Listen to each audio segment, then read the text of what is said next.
Transferring to a CSU, the requirements are very similar to the UC requirements. You have to complete your general ed courses that will either be C or the campus-specific requirements. So the CSUs also have their own general ed requirements. The C is the best way to fulfill general ed requirements for multiple campuses. And again, like the UCs, whether or not you should do C will depend on your major and your campus. So definitely check that out on their website.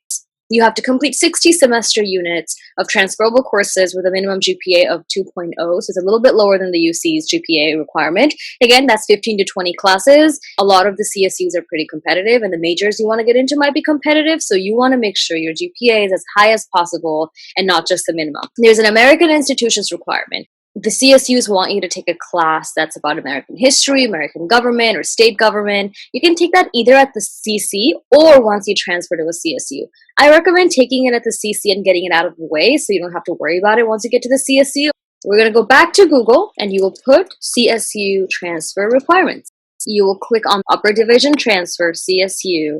And here you can learn all about all of the requirements that are needed and all the resources that they have. Whatever colleges you want to apply to, please make sure you're reading the website very carefully because everything you need to know is here. Degree with a guarantee. The CSUs have a program where you can get an associate's degree at a CC. You can then transfer to a CSU and get a bachelor's degree on that same subject.